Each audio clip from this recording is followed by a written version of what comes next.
medical facilities are out of commission. The situation is dire. Helicopters, boats and high-riding trucks capable of navigating the treacherous, waterlogged areas are urgently required to reach the countless men, women and children still awaiting rescue. The Nigerian media is issuing a desperate plea to the government, humanitarian organizations, international actors and citizens across the nation. Step in now, before it's too late. For more information on how you can help, contact Professor Usman A. Tar, the Honorable Commissioner for Information and Internal Security, Borno State, on 0809-233-3955. Every second counts. This is powered by Atlantic Television Network.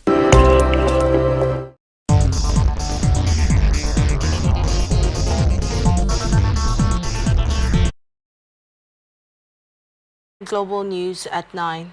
First, the headlines. New CP vows to restore peace in LGAs. Soludo threatens to sue shops over sit at home. Reps probe abandoned $785.2 million power project. SEC vows to tackle crypto fraud. 6 soldiers killed in Ukraine missile attack.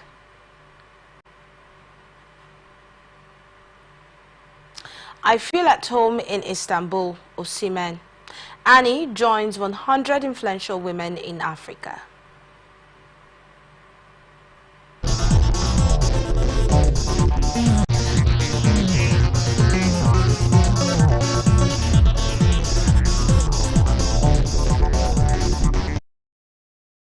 In detail.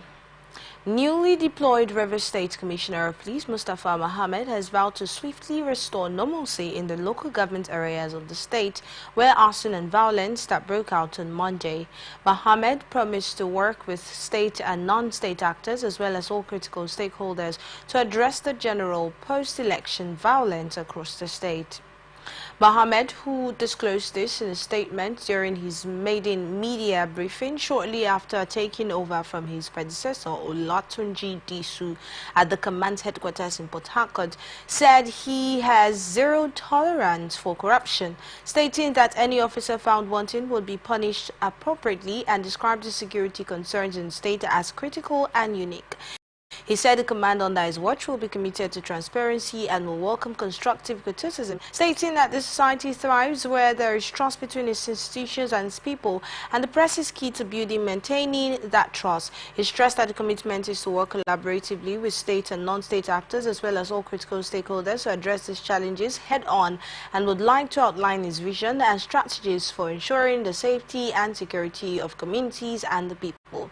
When asked if there have been any arrests in connection with the post-election violence that rocked the state and the casualty figures recorded, he promised to liaise with his management team and would hit the ground running.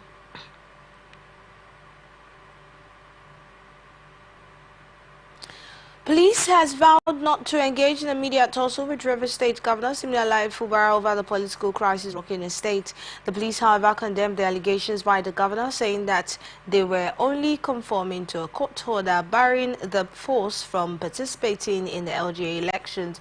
A statement by the police spokesperson, Muyiwa Adejobi, also debunked what he termed the prevalent falsehood of partisanship circulating in the media and reiterated the police neutrality and non-interference in political affairs within the state and the country. According to him, the misinformation triggered by the unwarranted outburst of Fubara was totally uncalled for and unfair to the law enforcement institutions in Nigeria. Analyst has condemned explosive attacks on various local government areas by aggrieved parties to protest outcome of the just concluded local government elections areas in the state. Speaking on Atlantic Television Network program Open Conversation, political analysts said the police should have responded swiftly to the incidents for the purpose of protecting lives and property. Police have not made any statement. If the police have taken an action, they would be able to come out and say, look, Rivers people or Nigerians, we have made arrests or we have attempted to arrest a person and the governor of the state is shading them from being arrested. And the governor is impeding on the will of justice. They should have said that. Now, I want to also say that the Rivers people... released. I have not seen where they say we are investigating. All I've seen is the statement of withdrawal and how their actions were legal and right. And for me, I think we're having selective amnesia in the state. I'm saying from the executive arm of government to the people playing the opposition, that is still part of government technically, and also to the Nigerian police force. And it's unfortunate, really. I really don't want to put blames on anybody, but the people in power, from the governor down to the police. This is coming after political tension in River State continued on Monday as fresh explosions and protests rocked some local government areas of the state. The latest is linked to Monday's order by the Inspector General of Police, Kaide Botokun, for the secretariat of 23 LGAs to be unsealed and the immediate withdrawal of policemen who had occupied the council since July. ATN reports.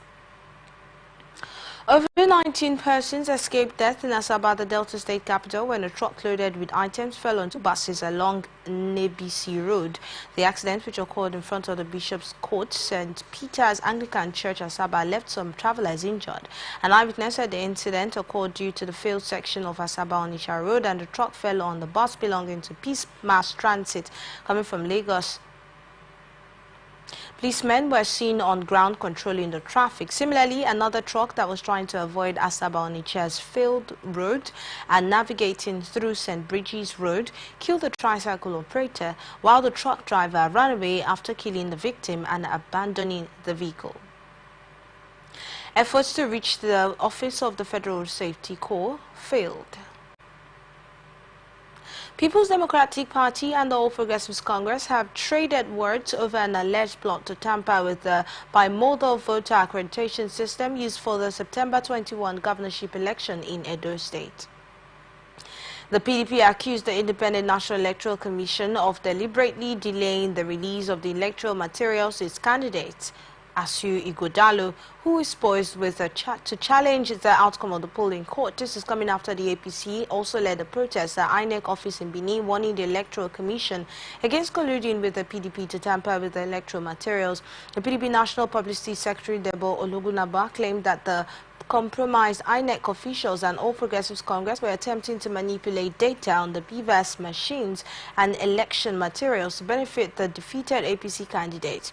Speaking in Abuja, the party, in a statement by Ologunagba, said that the People's Democratic Party strongly condemns the reported refusal by officials of the Independent National Electoral Commission Edo State to grant the PDP and its candidate, Dr. Asiu Ighodalo, access to the bimodal voter accreditation system machines and other materials used in the September 21, 2024 Edo State governorship election against the order of the court. Akwa Ibom State Governor Umo Eno warned the newly sworn-in local government chairmen and deputies against misapplying the concept of autonomy in their respective councils. This is coming after the local government election in the state on Saturday, where the ruling People's Democratic Party won in 30 local government areas, while the opposition All Progressives Congress won only Esianudim local government. Speaking during the swearing-in held at the government house, Eno said no arm of government can operate in isolation and urged the council chairman to embrace synergy amongst the various tiers of government, assuring that he will respect their autonomy. While congratulating the chairman on their victory at the polls, the governor warned them against abandoning their domain to live in the city.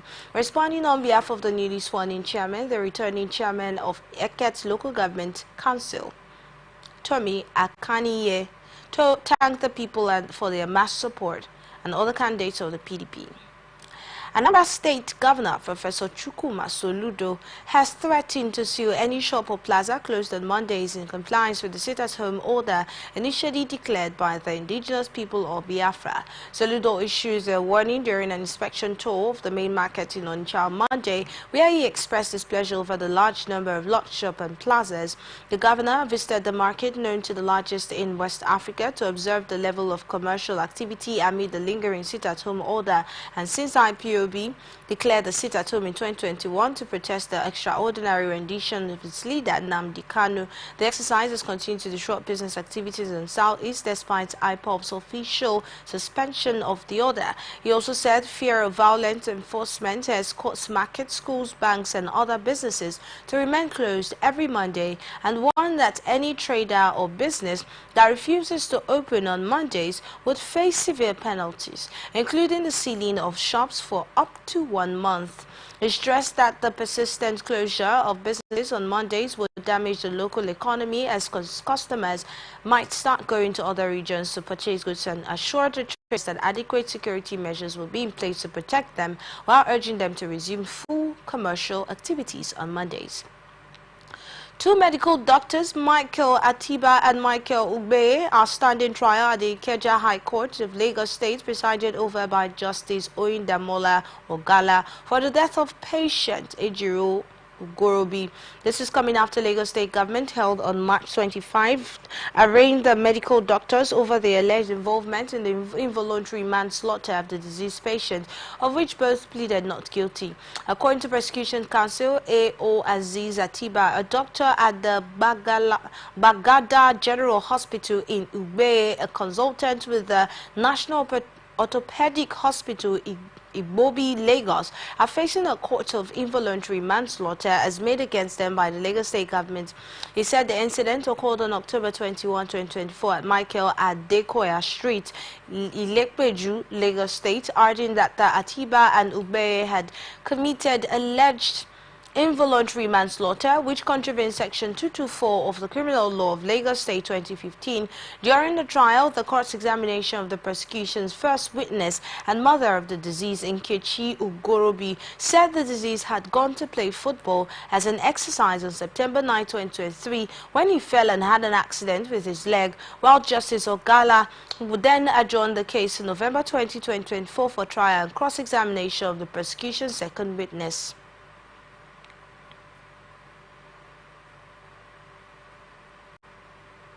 Suspected sex worker Joy Kelvin has allegedly stabbed a 48-year-old man identified simply as Okafor to death at the Jakande housing estate in Lekki area of Lagos State. The incident occurred on Monday morning when late Okafor had brought Joy to his house to spend the night, but an argument broke out between them the following morning over payment, and a police source said on condition of anonymity, as he was not allowed to speak on the matter, said the suspect attacked a client with a sharp object which led to his death.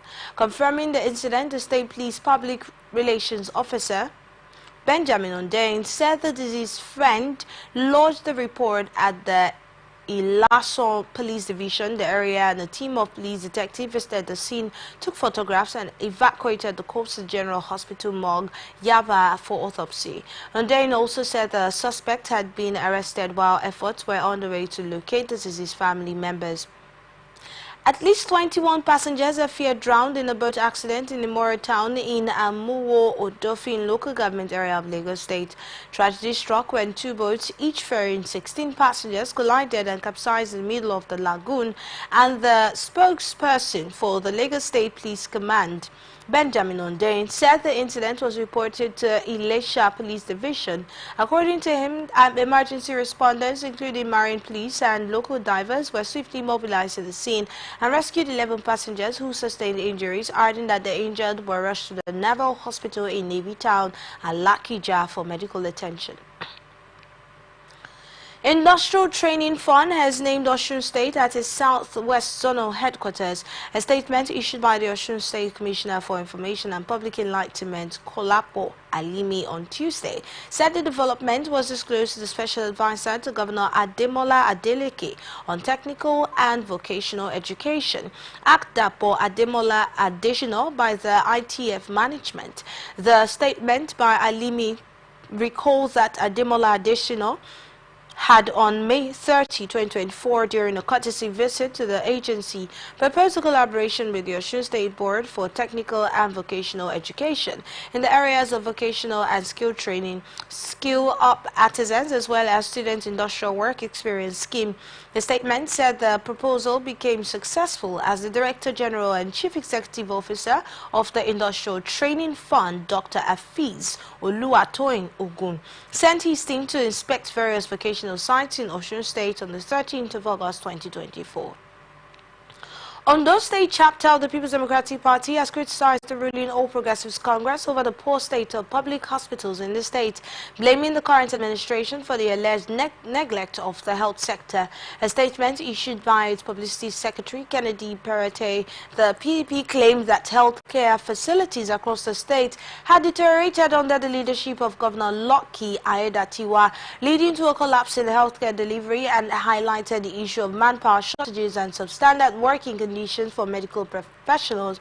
He cited a report by Nigeria Medical Association which noted that the University of Medical Sciences Teaching Hospital in Ondo currently has only 22 resident doctors compared to 150 in the previous years, adding that the hospital lacks specialized resident doctors in the fields such as orthopedics, mental health and pediatric surgery. The PDP also alleged that the state's recently conducted recruitment exercise for healthcare personnel was boycotted by doctors due to lower remuneration compared to other states. While in response, the Lucky Aiyedatiwa campaign organized Foot Soldiers, a pro-APC group, dismissed the PDP's allegation as baseless and politically motivated, arguing that Governor Aiyedatiwa's administration had made significant improvements in the health sector. A statement by its Director of Media and Publicity, Kaide Faswa, the group said the PDP is resorting to fabricating lies against Governor Aiyedatiwa, who have been praised for his outstanding performance in healthcare. Suspected serial killer Philip Ogunake, who was arrested in Ogun State, has pleaded that he and his accomplices be sentenced to death.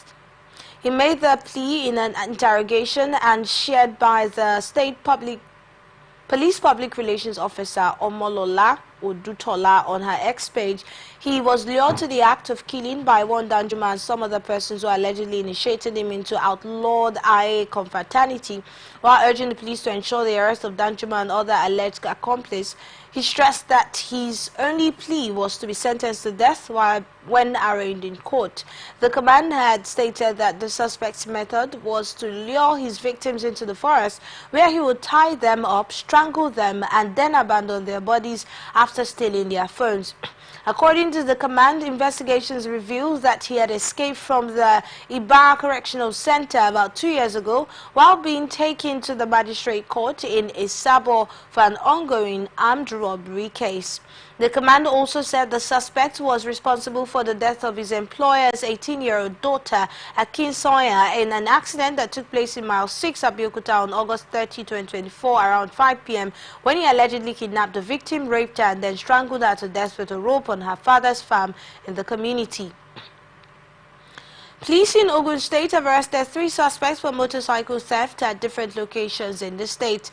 This is coming following the increase in motorcycle robberies in the state, while the police PRO, Omolola Odutola, who confirmed the incident, said Yusuf and Saidu were arrested for allegedly stealing a motorcycle valued at 1 million naira belonging to one Daniel Michael, and also a motorcycle belonging to Majek Obasanjo near Fidiwo in Owode Egba area of the state. According to her, he recounted being attacked by 2 individuals armed with a rod who assaulted him before stealing his motorcycle, while another resident, Majek Obasanjo, reported being robbed of his motorcycle phones in same location. Odutola added that the other suspect, Michael, was arrested on Sunday for stealing motorcycle parked in church premises belonging to one Forlorn Shaw Jamil at Oke Itoku area of the state. The police spokesperson said investigations are ongoing for the prosecution of the arrested suspects and assured the public that the command is intensifying its efforts to rid the state of such criminals. Primary school teachers in the Federal Capital Territory have suspended their indefinite strike after 20 days. This is coming following an agreement between Nigeria Union of Teachers and the FCT administration to pay the remaining 60% of the 25-month arrears owed to the teachers. Chairman of the FCT chapter of the NUT, Abdullahi Kafas, who disclosed this, said that teachers resumed their strike on September 18 to protest the non-payment of 60% of arrears owed by the area councils at the expiration of a 14-day ultimatum issued by the FCT chapter of the Nigeria Union of Teachers, while on September 25, 2024, the FCT minister threatened to use 10% of internally generated revenue meant for the area councils to pay the striking primary school teachers in the FCT.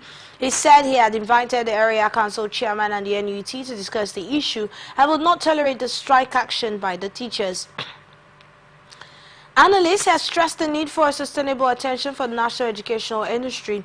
Speaking on Atlantic Television Network Atlantic Blowout, a social-political analyst, Ekie C. Ekie, lauded the FCT minister Ezenwo Yesomike for due intervention between the primary school teachers and the government.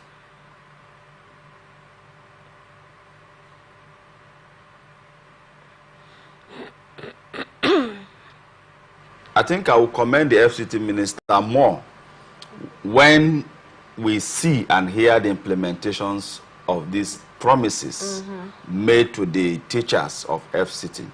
6 area councils are too small not to be given desired attention.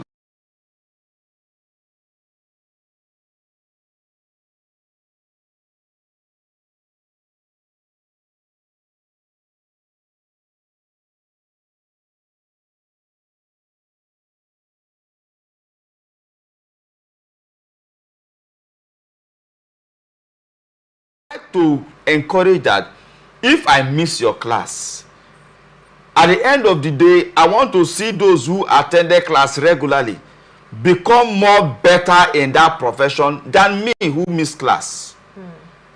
But if I miss class to go and get practicals, and then at the end of the day, my fellow classmates don't even know what I know in that profession, I am now gainfully engaged because I know what the profession.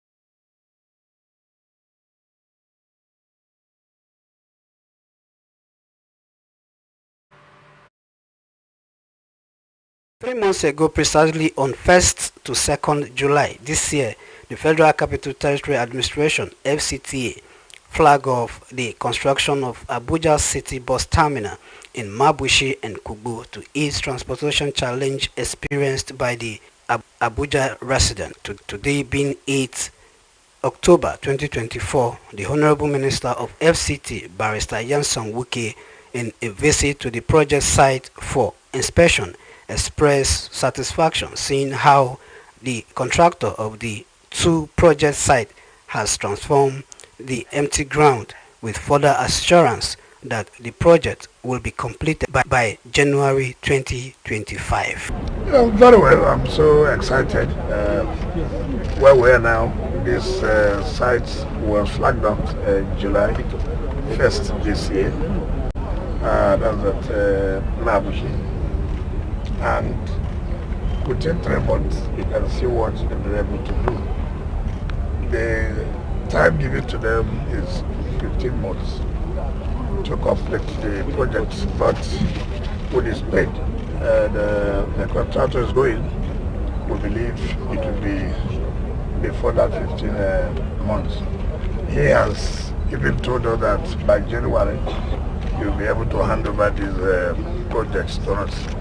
This Mabuchi and the one at Kubo. The point of work you can see by yourself. If you were here when we flagged up the 2, you know that they've really done very, very well. Wuke's aim is to transform the Abuja city landscape and transportation system into an international standard that will end illegal taxi transport system leading to kidnapping, one chance, and 419 practice. I'm happy that at the end of the day, the residents of Abuja would see that we have changed the landscape of the area. We have changed, given them different operation system, which they have lacked for years, and yearning for them to have a proper transport system. So by the time we finish this, you don't need to be having will not allow buses and taxis to be on the road. Everybody has to move to the various terminals. Thank you. You know, we have some problems there, but we were able to sort it out. There are a lot of underground facilities which they have tried to settle with the FCDA. I'm sure soon work will seriously start there. Yeah. Joseph Moses Mawinka, Atlantic Television Network News, Abuja.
there were times where we were almost in a dark period where you wouldn't know what the government is doing. You don't even know. In fact, for you to get this news, you would have sent one of you to that place to get a briefing yourself. Exactly. And probably be coming overnight to come and give you that briefing. But today, even the camera can do that. Anything can do all of that. And again, and so you see, that is why even if somebody stays in the hollow chamber of the organization and say, oh boy, I go deal with you, it's out. Yes. Because the freedom of information is available. Olaka blamed citizens for indulging in bribery and corruption. Part of the things you are giving to the training that you're giving to the security men is not to indulge in collecting bribe. ATN reports that the Plateau State Commissioner of Police Emmanuel Olubemiga has warned officers of the command against collecting bribes, brutality and any other act capable of tarnishing the image of Nigerian police. The CP gave the warning while briefing police officers at the headquarters of the command in respect to the local government election that was scheduled for Wednesday. Borno State Police Command has arrested 2 car thieves for stealing, conspiring and selling stolen vehicles. The Police Public Relations Officer of the command, ASP Nahum Daso, who disclosed this, said 6 stolen vehicles were recovered from the suspects and the prime suspect, Mary Paul, was apprehended following intensive investigations and surveillance by the crack detective squad. According to Daso, on investigation, the police crack squad recovered 6 stolen vehicles from the criminals, which were stolen from various locations in Maiduguri, and have confessed the crime and will be charged to court for the prosecution. On his part, Modu Ishaka confessed to receiving 6 stolen vehicles, including 3 Toyota Camry, 2 Honda, and 1 Corolla LE. However, the police have urged the members of the public to remain vigilant and report any suspicious activities to the police. You're watching the Global News on Atlantic Television Network. We'll be right back after this break. Please stay with us. All the time.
Welcome back. This is the Global News on Atlantic Television Network. Now to the rest of our stories.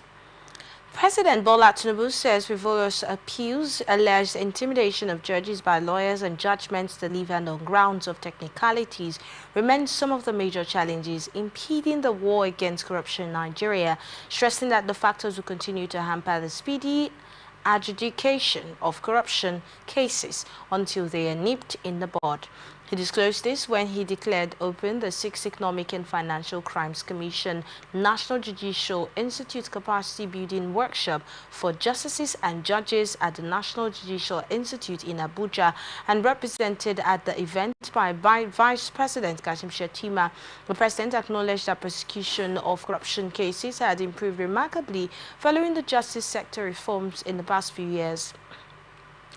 The Senior Special Assistant to the Vice President on Media and Communications, Stanley Nkwocha, in the statement he signed titled President Tinubu into Judiciary, Anti-Graft War won't be won by technicalities, frivolous appeals, described the capacity building workshop as a platform to collectively speak out against Nigeria's common enemy, corruption. President said corruption is a cancer which continues to deny the nation a full benefit of our God-given resources. In his words, to close ranks and aggressively tackle the common enemy. Senate on Tuesday passed a second reading of the Investment and Security Bill 2024. The bill aims to replace the outdated Investment and Security Act of 2007, promoting economic growth. The initiative was spearheaded by the Senate leader, Senator Opeyemi Bamidele, and Senator Sita Izunaso, who emphasized the vital role of the capital market in driving economic growth. Mr. President, distinguished colleagues, I respectfully rise to lead the debate on the general principle of the Investment and Securities Bill 2024. The bill seeks to repeal the Investment and Security Act 2007 and enact the Investment and Security Act 2024 and to establish the Securities and Exchange Commission as the apex regulatory authority for Nigerian capital, as well as regulation of the market to ensure capital formation and protection of investors, maintenance of fair, efficient, and transparent markets.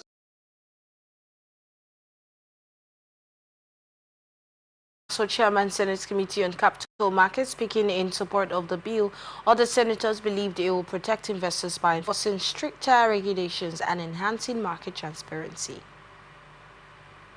The capital market, as presently constituted, need to be reorganized because of some fraudulent practices that are happening in the capital market. He has already mentioned insider abuse, which is very prevalent. And this has caused the lack of confidence of investors into the capital market. With what is being proposed, it will certainly restore investor confidence. This amendment is very important to ensure that the Securities and Exchange Commission does its job in line with the global best practice. Pavio committed the bill to the Committee on the Capital Market for further legislation function and emphasized that the legislation is crucial for strengthening Nigeria's economy. House of Representatives has resolved to investigate the over $785 million released to a contractor handling the now abandoned Umuchu transmission substation and Agu Oka Umuchu double CCT lines project.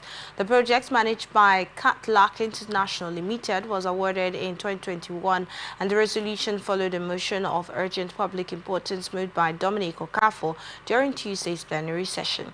In the motion, Mr. Okafor explained that the contract for the construction of 132-33 kV substation at Umuchu with a 2x132 kV extension at Agu's substation and Agu Ocha Umuchu double circuit overhead transmission line was awarded to Catlak Institution Limited 2021, arguing that the government had disbursed over $785 million to the contractor for the two projects. As a result, the House mandated its Committee on Power to invite the MD and CEO of Cadillac International Limited to explain the immediate and underlying causes of the project's abandonment, and also directed to investigate the utilization of the significant funds allocated for the project's execution.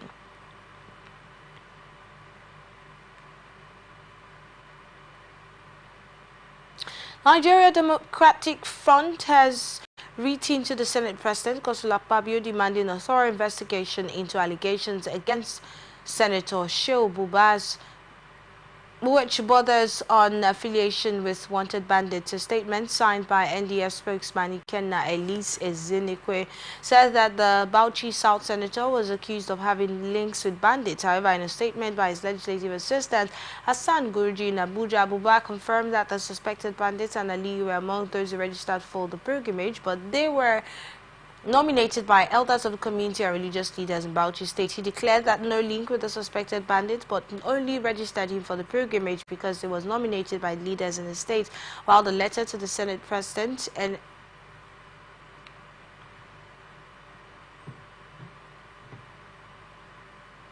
NDF said the allegation should not be swept under the carpet. The group expresses fear that spiraling insecurity in Nigeria has reached an alarming level, leaving the nation teetering on the brink of collapse with incessant violence, kidnapping and attacks across the country, which have become unbearable. Federal High Court in Abuja has returned Julius Abure as the national chairman of the Labour Party. The court declared the 2024 Labour Party National Convention that held in Nnewi, which re-elected Abure, invalid, stating that the convention was in line with all laid down laws in Nigeria. A statement issued on Tuesday by the party's National Publicity Secretary Obiora Ifo said Justice Emeka Nwite, while delivering the judgment, compelled the Independent National Electoral Commission to grant due recognition and all privileges to Labour Party's National Working Committee as led by Abure. This is coming after INEC had announced that it is not recognized Abure as the national chairman of the Labour Party, while the commission argues that Abure-led LP leadership was invalid, stating that the March 2024 National Convention that he re-elected Abure as chairman violated both the Nigeria Constitution and the Electoral Act.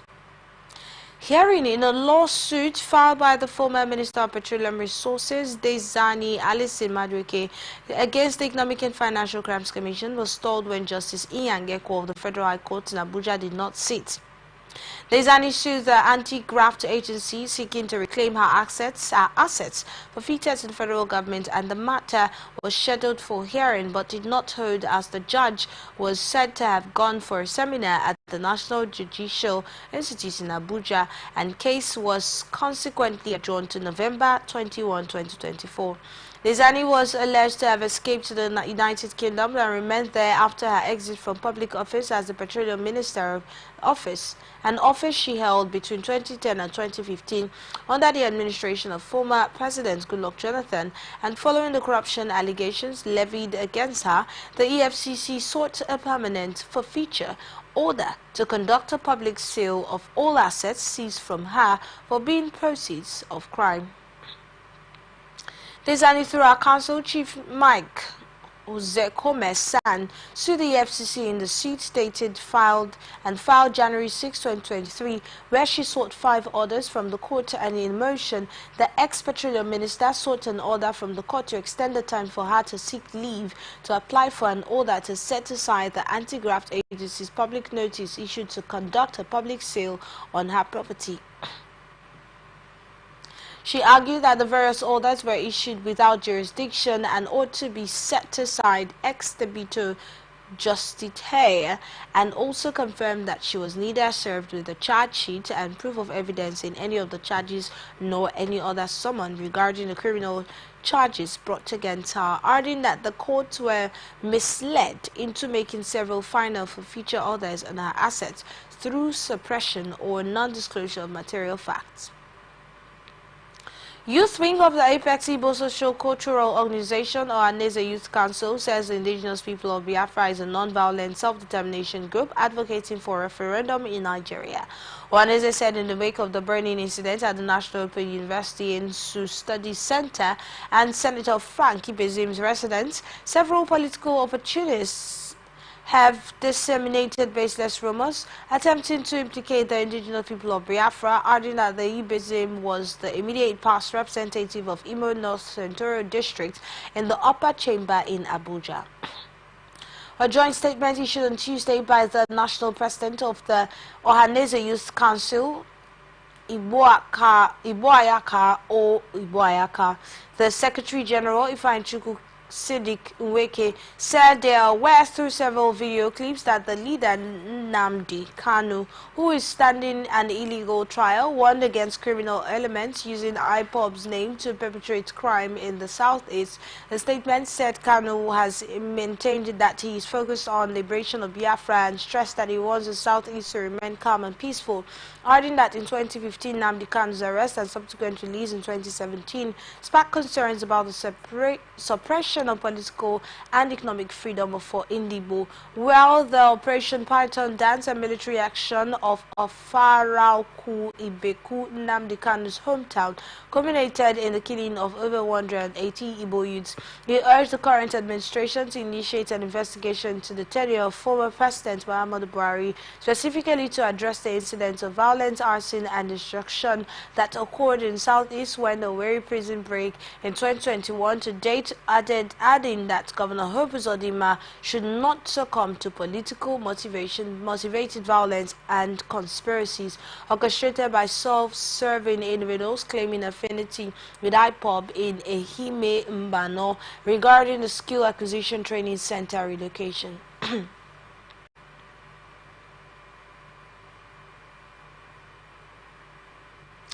And now, business over 10,942 civil servants across various sectors have benefited from a relief loan scheme offered by President Bola Tinubu through the Nigerian Consumer Credit Corporation. A statement said the development finance institution, which is driving the President's Consumer Credit Program, is continuing its commitment to alleviate financial pressure on Nigerians' working population with its newly launched Customer Loan Program. In a fifth-day disbursement publication of the corporation, it was noted that paramilitary officers and 2,831 administrators. He said the loan program is designed to work through financial institutions to provide accessible and affordable credit to economically active citizens, helping households meet urgent needs with ease. And the initiative comes at a time of heightened financial stress driven by the recent fuel price hike. Meanwhile, Vice President Kashim Shettima has reaffirmed the federal government's commitment to fostering a strong partnership with the private sector to drive Nigeria's economic growth and industrialization, adding that the private sector is critical in driving the industrialization and job creation agenda of the President Bola Ahmed Tinubu administration. Federal government says supply of crude oil in Naira to the Dangote Petroleum Refinery by Nigerian National Petroleum Company Limited is to last for 6 months in the first instance, pending a further review by the Technical Subcommittee on Domestic Sales of Crude Oil in Local Currency. Multiple sources from the committee and Dangote Refinery confirmed that the Naira for crude deal would last 6 months in the first phase because crude oil, being an international product, is priced in dollars. Meanwhile, the federal government was set to deliver up to 400,000 barrels of Nigerian crude oil daily to the Dangote refinery, and the development is expected to take place over the next 2 months, accounting to 24 million barrels of Nigerian crude oil supply between October and November 2024. As on Monday, oil marketers declared that they had yet to receive any information from NNPC and Dangote Refinery as regards the alleged halt of NNPC as a sole off-taker of the petrol produced by Lagos-based refinery, and the NNPC was no longer the sole off-taker of the petrol from Dangote Refinery. NNPC and Dangote did not confirm this dispute. Several attempts by the correspondents to get their response on the matter. While the alleged halt of NNPC as a sole off-taker of Dangote petrol intended in this oil sector on Monday, some depots stopped the sales of products in their tanks, awaiting a possible hike in the price of petrol. Securities and Exchange Commission has vowed to combat fraud, money laundering and market manipulation in the country's rapidly evolving cryptocurrency sector. The Director General of the SEC, Omomotimi Agama, who made the pledge during the opening of the International Organization of Securities Commission World Investor Week in Lagos, said enforcement action against illegal crypto platforms will significantly increase in severity. He said the development comes following financial products becoming more complex and technology-driven, from fintech innovations to cryptocurrency trading, adding that it is critical and responsible for stakeholders to commit to equipping investors with the knowledge to navigate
Agama said those frameworks were designed to maintain market integrity while encouraging innovation and have created a regulatory incubation program within which new technologies and digital assets can be tested and approved for public use.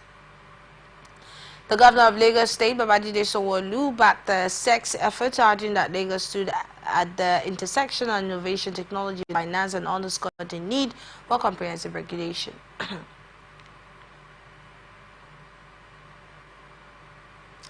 Nigerian workers are worried over the soaring transport costs following the recent hike in price of transportation. The president of the Association of Senior Civil Servants of Nigeria, Sheikh Mohammed, and the Association of Civil Senior Staff of Banks Insurance, Olusoji, who disclosed this, said the recent sharp hike in the price of petrol has affected household budgets and adding to the financial pressure on workers across the country.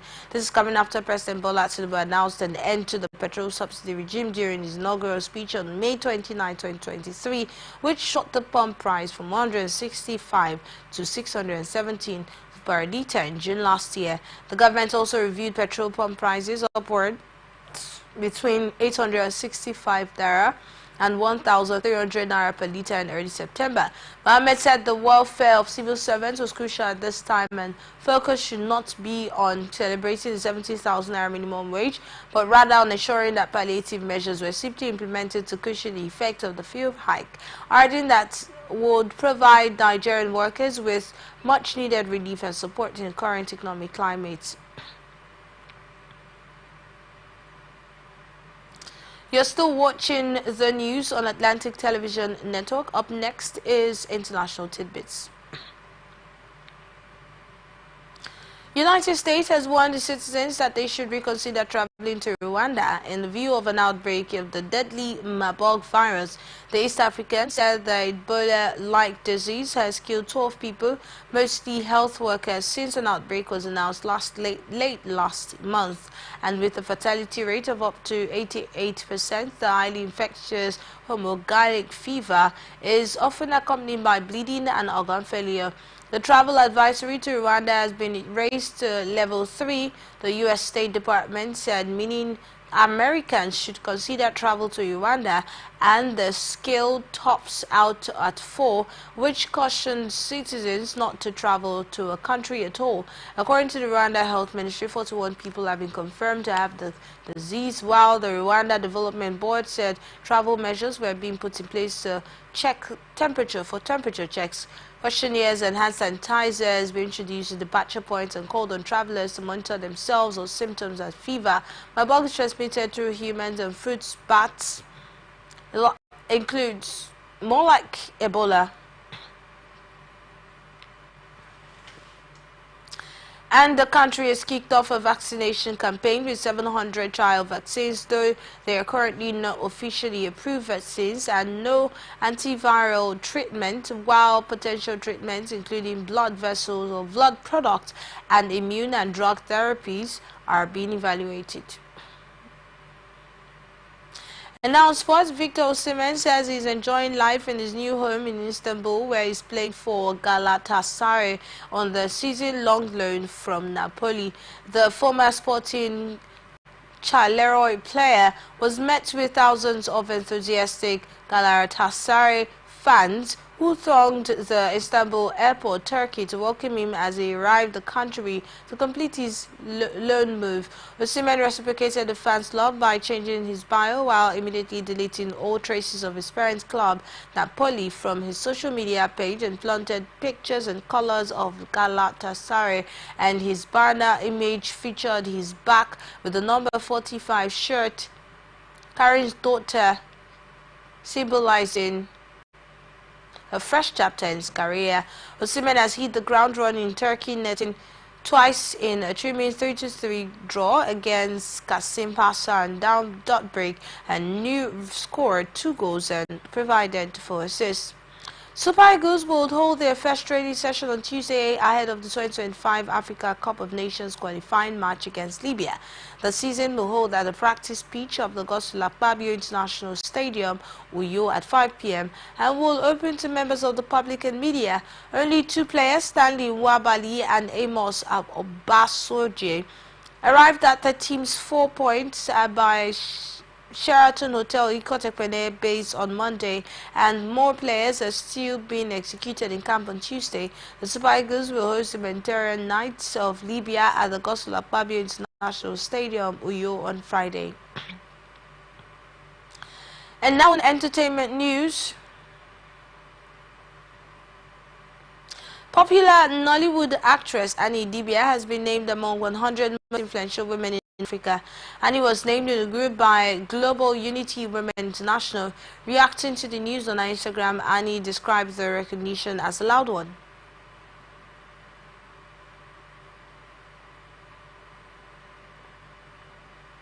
Student of University of Lagos, Olalade Aye Labola, has completed a new Guinness World Record for the longest distance walked by a model.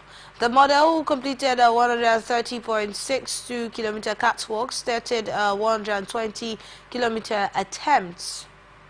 She completed an additional 110 kilometer of walking, making 2,058 laps. Speaking in an Instagram post, she said that the official attempt was to showcase the country's creativity and fashion industry to the world, and her achievement is subject to verification and confirmation by the GWR.